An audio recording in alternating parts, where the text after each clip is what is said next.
श्री परमात्मने नमः। प्रकरण 13। विनिद्र संत। कृपया मुझे हिमालय में जाने की अनुमति दीजिए। मुझे लगता है कि वहाँ के अखंड एकांत में मैं ईश्वर से अनवरत तादात्म्य स्थापित कर सकूँगा। एक बार सचमुच मैंने अपने गुरु से एक कृतज्ञ शब्द कहे। कभी कभी साधक के मन में अप्रत्याशित रूप से उत्पन्न होने वाले भ्रम के जाल में मैं फंस गया था। कॉलेज की पढ़ाई और आश्रम के कर्तव्यों के प्रति दिन प्रतिदिन बढ़ती उदासीनता मुझे अधिक अधीर किए जा रही थी। इस कृतज्ञता के पातक को किंचित हल्का करने वाली बात यह थी कि मैंने यह प्रस्ताव तब रखा जब श्री युक्तेश्वर जी के साथ रहते मुझे केवल 6 महीने हुए थे। अभी तक मैं उनकी गगनस्पर्शी उच्चता को पहचान नहीं पाया था।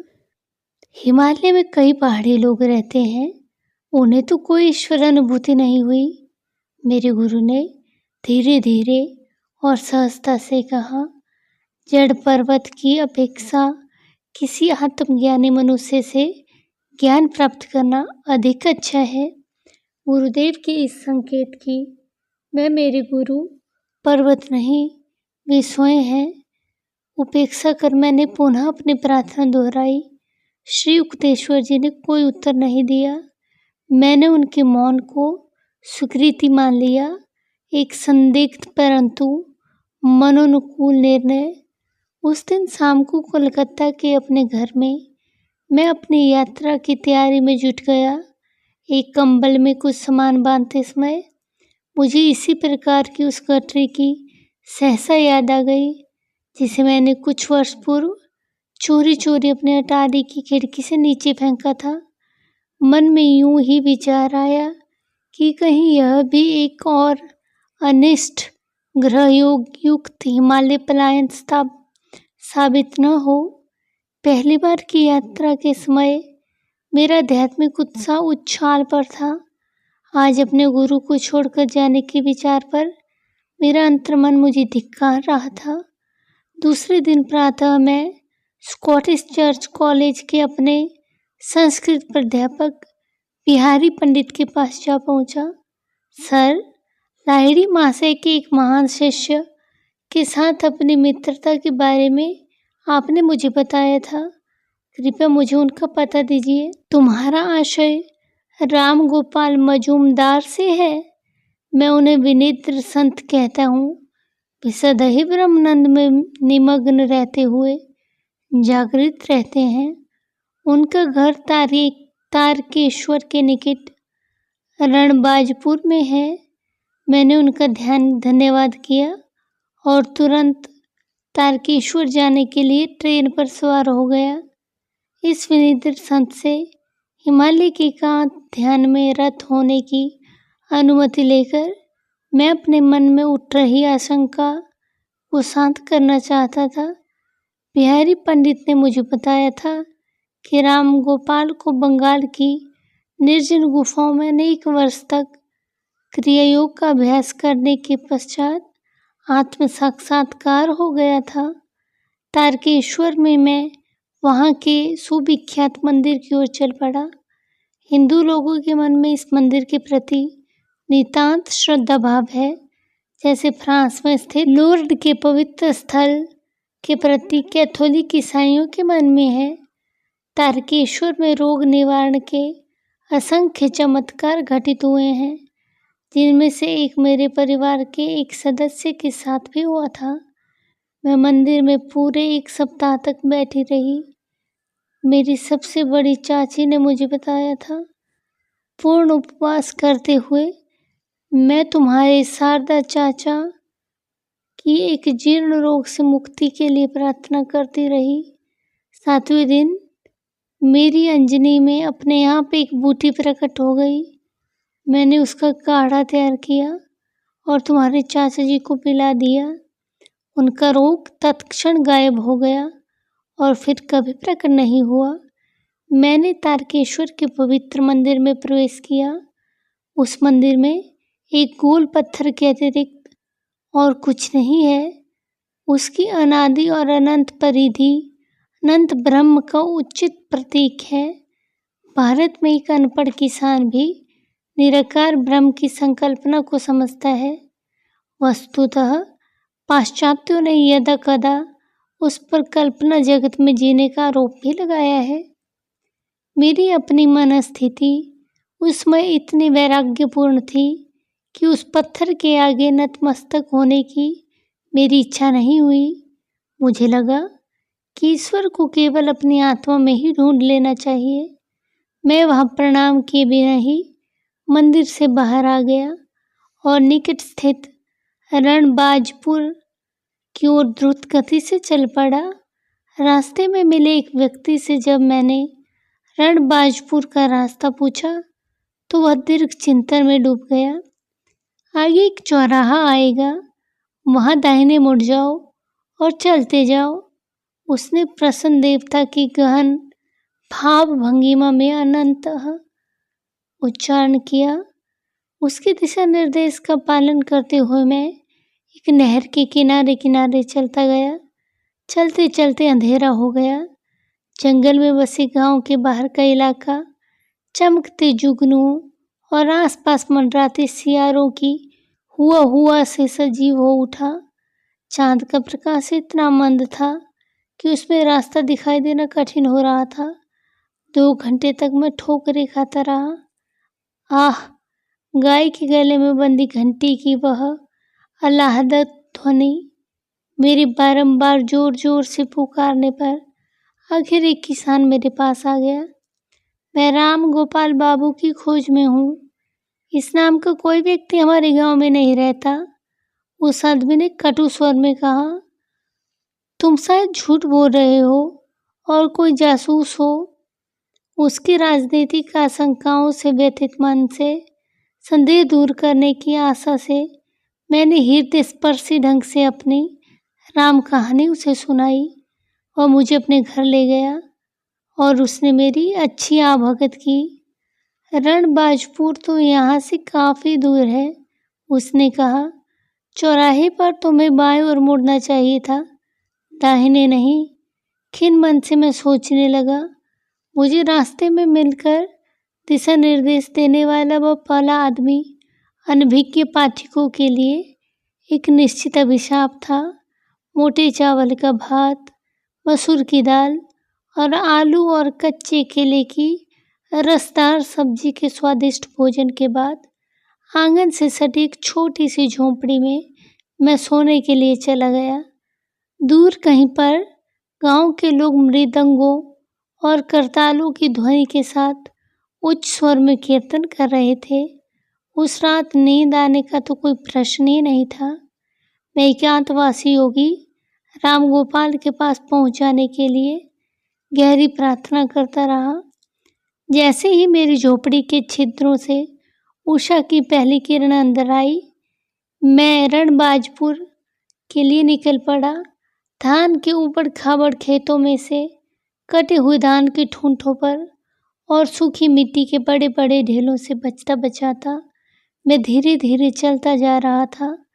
यदा कदा मिल जाने वाला कोई किसान मुझे पूछने पर एक ही उत्तर देता था कि रणबाजपुर बस से 1 ही कोस 2 मील दूर है। 6 घंटों में सूर्य ने क्षितिज से मध्यकाश की अपनी यात्रा तय कर ली।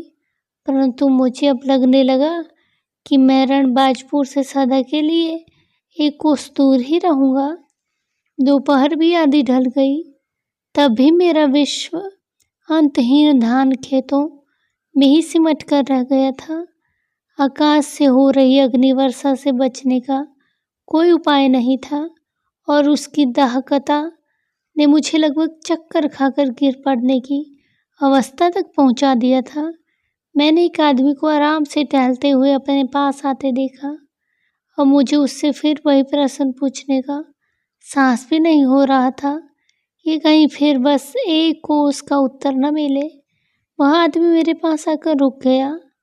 नाटे कद और दुबले पतले शरीर का वह आदमी अपनी हृदय भेदी काली तेजस्वी आंखों के अतिरिक्त दिखने में पूर्णतः अप्रभावशाली था। मैं रणबाजपुर से जाने वाला था, परंतु तुम्हारा उद्देश्य अच्छा था, इसलिए मैंने तुम्हारी प्रतीक्षा की। मेरी विस्मयचकित चेहरे के आगे उंगली नचाते हुए उसने आगे कहा, तुम बिना सूचित किए मुझ पर झपट पड़ने की चतुराई दिखाना चाहते थे ना? उस प्राध्यापक बिहारी को कोई और अधिकार नहीं था कि वह तुम्हें मेरा पता दे दे। इस सिद्ध को अपना परिचय देना अब केवल शब्दाडंबर ही होगा। यह सोचकर अपने ऐसे स्वागत पर कुछ दुखित अंतःकरण से मैं अवाक खड़ा रहा। अचानक उन्होंने अगला प्रश्न किया, अच्छा बताओ तो, तुम्हारे विचार में भगवान कहाँ है? क्यों? वह मेरे भीतर और सर्वत्र है। निश्चय ही मेरी व्याकुलता मेरे चेहरे पर पूर्णतः प्रकट हो रही थी। सर्वव्यापी? हाँ। वेदवी हंसी हंसे। तब क्यों युवक महोदय, तुमने कल तारकेश्वर मंदिर में प्रस्तर प्रतीक में विद्यमान ब्रह्म के आगे सिर नहीं झुकाया? तुम्हारे अभिमान के कारण ही तुम्हें उस पथिक द्वारा, जिसने दाहिने बाएं के सूक्ष्म भेदों की चिंता ही नहीं की, गलत दिशा निर्देश दिए जाने का दंड मिला। आज भी तुम्हें काफी मुसीबतें झेलनी पड़ी हैं। मैं इस बात से विस्मय विभोर था कि मेरे सामने अति सामान्य दिखने वाला उस शरीर में सर्वव्यापी दृष्टि छुपी हुई थी, और उनकी बात से मैं पूर्णतः सहमत हुआ। योगी से एक व्यथा निवारक शक्ति निश्चित हो रही थी। मैं उस दाहक खेत में तत्क्षण ताजगी अनुभव करने लगा। भक्त में सोचने की प्रवृत्ति होती है कि उसने जो मार्ग अपनाया है वही ईश्वर प्राप्ति का एकमेव मार्ग है। उन्होंने कहा, योग जिससे अपने भीतर ही ईश्वर मिल जाता है, निसंशय सर्वोच्च मार्ग है, जैसा कि लाहिड़ी महाशय ने हमें बताया है। परंतु भीतर ईश्वर की प्राप्ति हो जाने पर हम शीघ्र ही बाहर भी उसकी अनुभूति करते हैं। तारकेश्वर तथा अन्य स्थानों के पवित्र मंदिरों के प्रति उन्हें आध्यात्मिक शक्ति के केंद्र मानकर जो श्रद्धा भाव लोगों में है, वह बिल्कुल सही है। योगी वर्ग की आलोचनात्मक वृत्ति अब अंतर्हित हो गई। उनके नेत्र करुणार्द्रता से स्निग्ध हो उठे। उन्होंने मेरा कंधा थपथपाया। छोटे योगी, मैं देख रहा हूँ कि तुम अपने गुरु से दूर भाग रहे हो। उनके पास वह सब कुछ है जिसकी तुम्हें आवश्यकता है। तुम्हें उनके पास लौट जाना चाहिए। आगे उन्होंने कहा, पर्वत तुम्हारे गुरु नहीं बन सकते। 2 दिन पहले श्री युक्तेश्वर जी द्वारा प्रकट किया गया वही विचार। सिद्ध जन केवल पर्वतों में निवास नहीं करते, ऐसी कोई विधि का विधान नहीं है।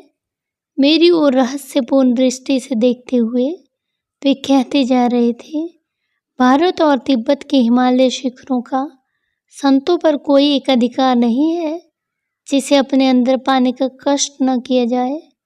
उस शरीर को यहाँ वहाँ ले जाने से प्राप्त नहीं किया जा सकता।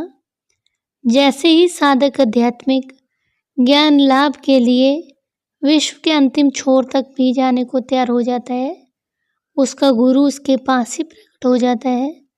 मन ही मन में इस बात से सहमत हो गया। मुझे काशी के उस आश्रम में की हुई अपनी प्रार्थना का स्मरण हो आया, जिसके बाद भीड़ भाड़ से भरी एक गली में श्री युक्तेश्वर जी से मेरी भेंट हुई थी। क्या तुम एक ऐसे छोटे से कमरे की अपने लिए व्यवस्था कर सकते हो जिसका दरवाजा बंद कर तुम अंदर एकांत में रह सको? जी हाँ। मेरे मन में यह विचार उभर आया कि ये संतवर इतनी विलक्षण गति से समान स्तरों की बातों से व्यक्तिगत स्तर पर उतर आए हैं, तो वही तुम्हारी गुफा है। योगीराज ने ज्ञान जगा देने वाली एक दृष्टि मुझ पर डाली कि मैं उसे आज तक नहीं भूल पाया।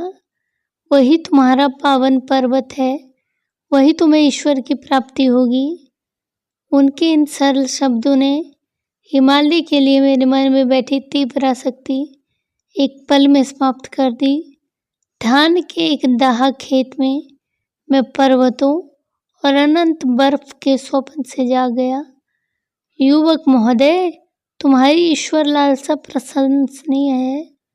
मैं तुम्हारे प्रति तीव्र प्रेम अनुभव कर रहा हूँ।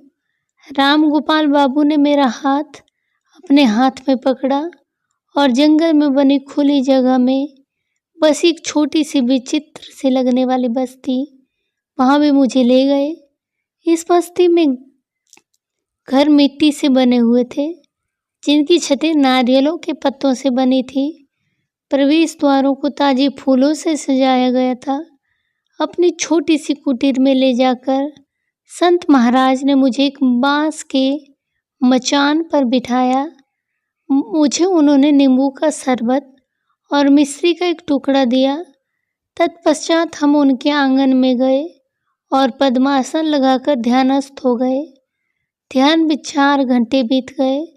मैंने आंखें खोलकर देखा तो चंद्रमा के प्रकाश में योगीराज की मूर्ति निश्चल बैठी थी। मैं अपने पेट को दृढ़तापूर्वक याद दिला रहा था कि मनुष्य केवल अन्न से ही जीवित नहीं रहता। तभी राम गोपाल जी अपने आसन से उठ गए। मैं देख रहा हूँ तुम्हें बहुत जोर की भूख लगी है, उन्होंने कहा। भोजन अभी तैयार हो जाएगा। आंगन में ही उन्होंने मिट्टी के एक चूल्हे में आग जलाई। थोड़ी ही देर में हम केले के विशाल पत्तों पर चावल और दाल खा रहे थे। उन्हें खाना बनाने में मेरी ओर से कोई सहायता स्वीकार नहीं की। अतिथि देवो भव की हिंदू लोकोक्ति का भारत में अनादिकाल से श्रद्धापूर्वक पालन किया जाता है। बाद में अपनी विश्व भ्रमण यात्राओं में मैं यह देखकर अनंत और अत्यंत आनंदित हुआ कि अनेक देशों के देहाती इलाकों में अतिथियों का इसी प्रकार सम्मान किया जाता है। शहरी लोगों में अपरिचित चेहरों के अति बहुलता के कारण अतिथि सेवा का उत्साह ठंडा पड़ गया है। उस छोटी सी जंगल बस्ती के एकांत में मनुष्यों की भीड़-भाड़ से भरे स्थान कल्पनातीत रूप से सुदूर लग रहे थे। कुटीर का वह छोटा सा कमरा और मृदु प्रकाश में रहस्यमय रूप से आलोकित लग रहा था। रामगोपाल ने मेरा बिस्तर बनाने के लिए कुछ फटे कंबल जमीन पर बिछा दिए और स्वयं एक चटाई पर बैठ गए। उनके आध्यात्मिक आकर्षण से विभोर होकर मैंने साहस बटोरकर एक निवेदन उनसे किया। महाराज, मुझे आप समाधि क्यों नहीं प्रदान कर देते? प्रिय वत्स, मैं खुशी से तुम्हें यह इस संपर्क करवा सकता हूँ, परंतु उसका मुझे अधिकार नहीं है। उन्होंने अर्धोन्मीलित नेत्रों से मेरी ओर देखा। शीघ्र ही तुम्हारे गुरुदेव तुम्हें वह अनुभव प्रदान कर देंगे। इस क्षण तुम्हारे शरीर उसके लिए तैयार नहीं है। छोटे से विद्युत बल्ब में अत्यधिक वोल्टेज की विद्युत छोड़ दी जाए तो उसके जैसे परखच्चे उड़ जाएंगे। उसी प्रकार तुम्हारी नाड़ियां भी अभी महाप्राण के उस अत्यधिक भारी प्रवाह को सहन करने के योग्य नहीं बनी है। इसी समय यदि मैं तुम्हें समाधि दे दूं तो तुम ऐसे जलोगे कि मानो तुम्हारे शरीर की प्रत्येक कोशिका में आग लग गई हो। तुम मुझसे ब्रह्म ज्ञान चाहते हो? योगीश्वर सोच में डूबे हुए आगे कहते जा रहे थे। जबकि जितना नगण्य व्यक्ति मैं हूँ और जितनी अत्यल्प धारणा मैंने की है, उससे मैं स्वयं इस अचरज में हूँ कि क्या मैं भगवान को प्रसन्न करने में सफल हो पाया हूँ और उसकी दृष्टि में अंतिम मूल्यांकन के समय मेरा मूल्य क्या होगा? महाराज, क्या आप लंबे समय से अनन्य भाव से ईश्वर प्राप्ति का प्रयास नहीं करते आ रहे हैं? मैंने कुछ खास नहीं किया है। बिहारी ने तुम्हें मेरे जीवन के विषय में अवश्य ही कुछ बताया होगा।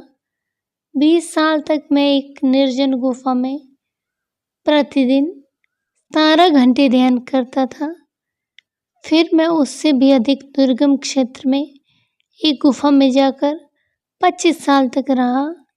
वहाँ मैं प्रतिदिन 20 घंटे यौगिक ध्यान में लीन रहता था। मुझे निद्रा की आवश्यकता नहीं थी क्योंकि मैं सदा ईश्वर के साथ ही रहता था। निद्रा की साधारण चेतनावस्था की आसंगिक शांति मेरे शरीर को जितना विश्राम मिलता उससे कहीं अधिक समाधि की अधिचेतन अवस्था की पूर्ण शांति में मिलता था। निद्रावस्था में मांसपेशियों को विश्राम मिलता है, परंतु हृदय, फेफड़े और रक्त संचारण प्रणाली निरंतर कार्यरत रहती है।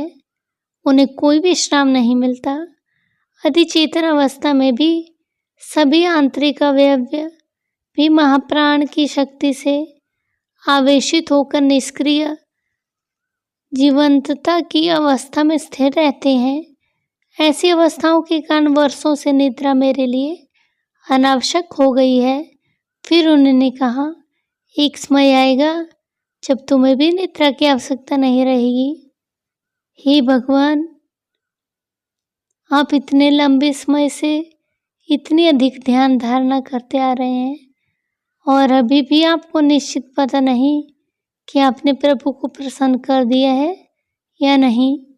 मैंने आश्चर्य से कहा, फिर हम जैसे साधारण लोगों का क्या होगा? क्या तुम नहीं समझ सक रहे हो वत्स कि ईश्वर स्वयं अनंत काल है? यह सोचना कि केवल 45 वर्षों की ध्यान धारणा से कोई उन्हें पूर्ण रूप से जान लेगा, असंगत अपेक्षा रखना है। तथापि बाबा जी हमें यह विश्वास अवश्य दिलाते हैं कि थोड़ी सी ध्यान धारणा भी मृत्यु भय और परलोक की अवस्था के भय से हमारा रक्षण करती है। तुच्छ पर्वतों को अपना आध्यात्मिक आदर्श न बनाकर निर्गुण ईश्वर प्राप्ति के तारे पर अपना लक्ष्य केंद्रित करो। यदि कठिन परिश्रम करोगे तो वहां पहुंच जाओगे। इस संभावना से रोमांचित होकर मैंने उनसे कुछ और ज्ञानोपदेश करने की याचना की। उन्होंने लाहिड़ी महाशय के गुरु बाबा जी के साथ अपनी प्रथम भेंट की अद्भुत कहानी सुनाई। लगभग मध्यरात्रि होने पर तब राम गोपाल जी मौन हो गए और मैं अपने कंबलों पर लेट गया। जब मैंने आंखें बंद की तो मुझे बिजली कौंधती दिखाई देने लगी। मेरे अंदर का विशाल अंतराल जैसे पिघले हुए प्रकाश से भर गया। मैंने आंखें खोली तो वहां चुंधियाने वाला प्रकाश दिखाई दे रहा था। वह कुटीर उस अनंत महाकाश का एक छोटा सा हिस्सा बन गई थी जिसे मैं अपने अंतर्दृष्टि में देख रहा था। तभी योगीराज ने मुझसे कहा, तुम सोते क्यों नहीं? महाराज, मैं कैसे सो सकता हूँ जब मेरी चारों ओर बिजली कौंध रही हो, चाहे मेरी आंखें बंद हो या खुली। तुम धन्य हो जो तुम्हें यह अनुभव मिल रहा है। इस आध्यात्मिक प्रभा किरणों का दर्शन आसानी से नहीं होता। फिर उन्होंने स्नेह के कुछ और शब्द कहे। उस काल होने पर राम गोपाल ने मुझे मिश्री के कुछ टुकड़े दिए और वापस लौट जाने के लिए कहा। उनसे विदा लेने के लिए मुझे इतना दुख हो रहा था कि अश्रु मेरे गालों पर बहने लगे। मैं तुम्हें खाली हाथ नहीं जाने दूंगा, योगीराज ने दयार्द होकर कहा। मैं तुम्हारे लिए कुछ अवश्य करूंगा। वे मुस्कुराए और उन्होंने अपनी दृष्टि मुझ पर स्थिर की। मैं निश्चल हो गया, मानो जमीन से चिपक गया हूँ। उनके निश्रित होने वाली शांति की धाराओं ने मेरे संपूर्ण अस्तित्व को आप्लावित कर दिया। तत्क्षण मेरी पीठ का दर्द ठीक हो गया, जो अनेक वर्षों से बीच बीच में मुझे तकलीफ देता रहा था। ज्योतिर्मय आनंद के सागर में नहाकर नव उल्लास प्राप्त करने से अब मेरा रुदन बंद हो गया। राम गोपाल की चरण वंदना करके मैं जंगल में प्रवेश कर गया। जंगल की उलझती झाड़ियों में से रास्ता बनाते हुए, कई धान के खेतों को पार करता हुआ आखिर में तारकेश्वर पहुंचा। तारकेश्वर में दूसरी बार मैं मंदिर गया और वहां भगवान के सामने साष्टांग दंडवत किया। वह गोल पत्थर मेरी अंतर्दृष्टि के सामने आकार में बढ़ता गया और आकाश पिंड बन गया, जिसमें वलयों पर वलय, अंचलों पर अंचल सभी ईश्वर की प्रभा से ओतप्रोत लग रहे थे। 1 घंटे बाद मैं खुशी खुशी कोलकाता की गाड़ी में बैठ गया। मेरी यात्राओं का अंत हो गया। उतुंग पर्वतों में नहीं, बल्कि अपने गुरु के हिमालय सदृश व्यक्तित्व के चरणों में। इस प्रकार प्रकरण 13 समाप्त होता है। ओम श्री परमात्मने नमः।